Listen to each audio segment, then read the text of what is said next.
Hey everybody, welcome back to another episode of Messin' with Meats. Today we're going to do a super simple video that's going to be wings. And I know I've uploaded a video before of wings. My brother actually did the recording on that, so he should be getting the credit for that. He did them on the grill. We're going to do them a little different today.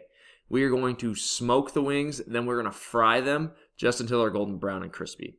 So, why wings again? The reason I want to do wings, and I want to give you the opportunity to see how I do my wings, is that we are in the midst of the greatest time of the year, and that is March Madness. And if you don't know what March Madness is, it is the NCAA basketball tournament. It is the most wonderful, wonderful spectacle of the whole entire sporting year. Forget the Super Bowl, the World Series, March Madness encompasses some of the craziest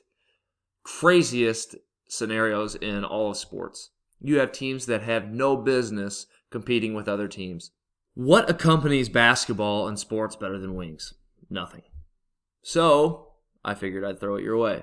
You do what you want with it. If you want to just make wings and hang out, if you want to make wings for yourself, go for it. If you want to make wings and take your March Madness parties to a whole new level, by all means, this is a great way to do it. So, hopefully you learned something. Hopefully you enjoyed the video. So thanks for watching. You'll notice that these wings have already been cut. I have to give another shout out to my wife Julie, and actually my brother-in-law Jared helped her out as well. Sometime I'll do an actual video of how to properly cut a wing. It's not real hard, it's not real science, but if you've never done it before, you might not know. So I didn't brine these, didn't put anything wet on them, simply just put seasoning on them. I blotted them all with a paper towel actually first before I threw the seasoning on them. Spread them out in the smoker, make sure there's enough room between all of them. We're going to set our smoker for 225 degrees today, and we're going to let them ride for about 45 minutes.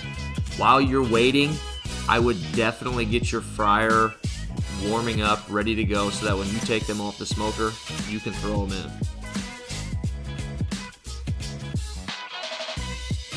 At this point, we'll load up our fry basket. I'd fill just your fry basket up. I would not layer them on top of each other. Make sure they have enough space.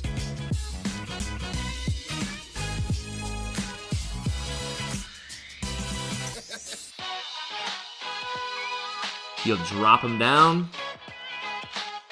It only took us 45 seconds to a minute to get these done where we wanted them to be. Pull them out, nice golden brown. You'll want to put them on a paper towel for the extra grease to run off on them. And sauce as you please. Thanks for watching, and check me out on Instagram at Messin' with Meats.